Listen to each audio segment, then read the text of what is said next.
Richard டெம்ப்ளருடைய the rules of money அப்படிங்கிற புத்தகத்திலிருந்து ஒவ்வொரு நாளும் பணம் பற்றின விதிகளை நம்ம பார்த்துட்டு இருக்கிறோம். இந்த வீடியோவில் 21வது விதி, you have God to have a plan. இந்த 21வது விதி என்ன சொல்லுது அப்படின்னா, உங்களுக்கு செயல் திட்டம் அப்படிங்கிறது தேவை அப்படின்னு சொல்கிறது.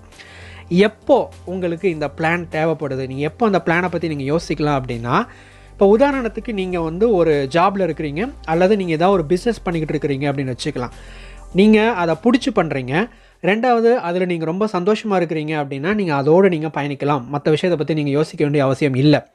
ஆனால் அந்த தொழில் அல்லது வேலை அப்படிங்கிறது உங்களுக்கு போதுமான பணத்தை உருவாக்கி கொடுக்கல, எனஃப் மணியை ஜென்ரேட் பண்ணல அப்படின்னா நீங்கள் பணம் சம்பாதிக்கிறதுக்கு இன்னொரு வழியை பற்றி யோசிக்கணும். அப்போ தான் இந்த பிளானை பற்றி நீங்கள் யோசிக்கணும் அப்படின்னு சொல்லிட்டு ரிச்சர்ட் டெம்ப்ளர் சொல்கிறார். ஏன் உங்களுக்கு ஒரு பிளான் தேவைப்படுது அப்படின்னா, இப்போ உங்களுக்கு ஒரு பிளானே இல்லை அப்படின்னு வச்சுக்கோங்களேன். நீங்கள் என்ன பண்ணுவீங்க அப்படின்னா, நீங்கள் செல்வத்தை சேர்ப்பதற்கு பதிலாக உங்கள்கிட்ட இருக்கிற பணத்தை கொஞ்சம் கொஞ்சமாக கரைக்க தொடங்குவீங்க. ரெண்டாவது பார்த்தீங்கன்னா, நீங்கள் முதலீடு பண்ணுறதுக்கு பதிலாக அதை செலவு செய்ய ஆரம்பிச்சிருவீங்க. அல்லது ஒரு புது பிஸ்னஸ் ஐடியாவை பற்றியோ அல்லது கெரியரில் ஒரு அடுத்த லெவலுக்கு மூவ் பண்ணணும் அப்படிங்கிறத பற்றியோ நீங்கள் யோசிக்காமல் இருப்பீங்க. ஸோ அதனால தான் இங்கே பிளான் அப்படிங்கிறது முக்கியமான ஒரு தேவையாக இருக்கிறது. பிளான் இருந்தால் தான் நீங்கள் அதை நோக்கி பயணிக்க முடியும்.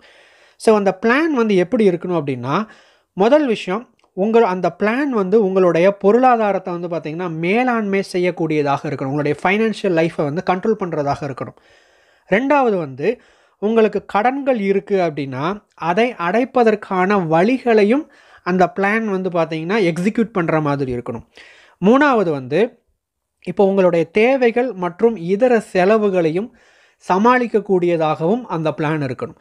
இந்த 3 அம்சங்கள் ஒரு பிளானில் இருந்துச்சு அப்படின்னா அதுதான் பெஸ்ட்டு பிளான்.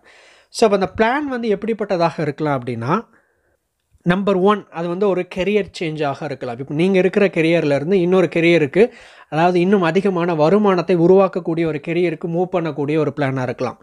நம்பர் 2 பார்த்திங்கன்னா, ஒரு பிஸ்னஸ் ஐடியா ஆராய்ச்சி பண்ணி அதிலிருந்து கிடைக்கக்கூடிய ஒரு ரிசல்ட் அடிப்படையில் ஒரு பிஸ்னஸை துவங்குறதாக இருக்கலாம்.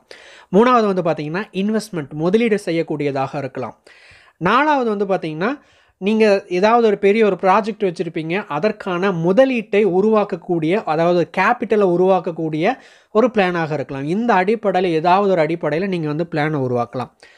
இந்த பிளான் எல்லாமே எதற்காக அப்படின்னா, உங்களை செல்வ செழிப்பான நிலைக்கு கொண்டுட்டு போகிறதுக்காக தான். இப்போ நிறைய பணம் சம்பாதிக்கணும் அப்படின்னா அதற்கான ஒரே ஒரு வழி என்னென்னு பார்த்திங்கன்னா, விற்பனையின் மூலமாக தான் அதிகமான பணத்தை இவங்களால் சம்பாதிக்க முடியும். விற்பனைங்கிற ஒரு விஷயம் இருந்தால் தான் அதிகமாக, அதாவது பண பரிவர்த்தனை அப்படிங்கிற இடத்துல நடக்கும். அது ஒரு ப்ராடக்டாக இருக்கலாம், சர்வீஸாக இருக்கலாம், அல்லது உங்களுடைய திறமை மற்றும் நேரத்தை பயன்படுத்தி நீங்கள் கொடுக்கக்கூடிய ஏதாவது ஒரு மதிப்பாக இருக்கலாம். இது எதுவாக இருந்தாலும் பரவாயில்ல, நீங்கள் இப்போ இருக்கிற இந்த நிலையிலிருந்து அதிகமான பணத்தை நீங்கள் சம்பாதிக்கணும் அப்படின்னா அதற்கு இப்போதைக்கு உங்களுக்கு தேவையான ஒரு விஷயம் பிளான், அதாவது செயல் திட்டம். இதுக்கு முன்னாடி 20வது விதியில் சொல்லப்பட்ட பயிற்சியை நீங்கள் பண்ணியிருந்தீங்க அப்படின்னா உங்களுக்கு ஒரு ப்ளூ பிரிண்ட் ஒன்று கிடச்சிருக்கும். அதாவது நீங்கள் இப்போ எந்த இடத்துல இருக்கிறீங்க, என்னென்ன விஷயங்கள் பண்ணணும் அப்படின்னு சொல்லிட்டு அதையும் கருத்தில் எடுத்துக்கணும். இந்த விதியும் கருத்தில் எடுத்துக்கணும். இனிமேல் வரக்கூடிய வீடியோஸ்லேயும் பார்த்திங்கன்னா இந்த பிளான்ஸை எப்படி இன்னும் அதிகமாக நிறையா விஷயங்களை ஆட் பண்ணலாம், எப்படி எக்ஸிக்யூட் பண்ணலாம் அப்படின்னு சொல்லிட்டு பல்வேறு ஐடியாஸ் உங்களுக்கு கிடைக்க போகுது. ஸோ தொடர்ச்சியாக வரப்போகிற எல்லா வீடியோஸையும் பாருங்கள். உங்களுடைய பொருளாதார வாழ்க்கை மேன்மையடையட்டும். அடுத்த வீடியோவில் 22வது விதியோடு உங்களை சந்திக்கிறேன். தேங்க்ஸ் ஃபார் வாட்சிங்.